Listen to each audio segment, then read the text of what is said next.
बिस्मिल्लाहिर्रहमानिर्रहीम। अस्सलाम वालेकुम। अल्लाह के शेर हज़रत अली रज़ी अल्लाह अन्हु हमारे प्यारे नबी सल्लल्लाहु अलैहि वसल्लम के चचाज़ाद भाई भी थे और दामाद भी। बचपन में वो हमारे प्यारे नबी सल्लल्लाहु अलैहि वसल्लम ही के पास रहते थे, इसलिए भी आपको इनसे बहुत मोहब्बत थी। हज़रत अली रज़ी अल्लाह अन्हु बहुत बहादुर थे, अल्लाह के अलावा किसी से नहीं डरते थे। इनकी बहादुरी का एक वाक़या तो ये है कि जब प्यारे नबी सल्लल्लाहु अलैहि वसल्लम मक्का मुकरमा छोड़कर मदीना मुनव्वरा जा रहे थे, तो आप सल्लल्लाहु अलैहि वसल्लम ने हज़रत अली रज़ी अल्लाह अन्हु से फरमाया था, आज रात तुम मेरे बिस्तर पर सोना और सुबह लोगों की अमानतें वापस करके मदीना चले आना।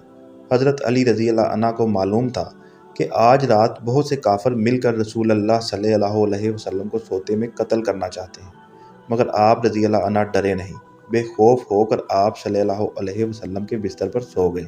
हज़रत अली रज़ी अल्लाह अन्हु की बहादुरी का एक वाक़या ये है कि इन्होंने जंगे खंदक के मौका पर एक ऐसे काफिर को मारा था जो 1000 इंसानों के बराबर ताकत रखने वाला कहलाता था। उसका नाम उमरू इब्ने अबरूद था। हुआ ये था कि मक्का के काफिरों ने हज़ारों के लश्कर के साथ मदीना मुनव्वरा पर हमला कर दिया था। हमारे प्यारे नबी सल्लल्लाहु अलैहि वसल्लम और इनके सहाबा रज़ी अल्लाह अन्हु ने अपने बचाव के लिए मदीना के 3 तरफ बहुत गहरी और चौड़ी नाली खोदी थी। एक दिन उमरू बिन अबरूद अपने घोड़े को छलांग लगवाकर खंदक के इस तरफ आ गया और कहने लगा, है किसी में हिम्मत जो मेरे सामने आए।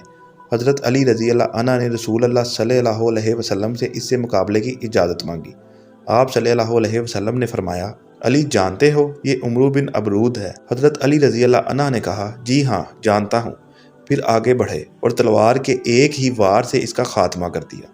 रसूल अल्लाह सल्लल्लाहु अलैहि वसल्लम इनकी बहादुरी की वजह से इन्हें असदुल्लाह यानी अल्लाह का शेर कहा करते थे।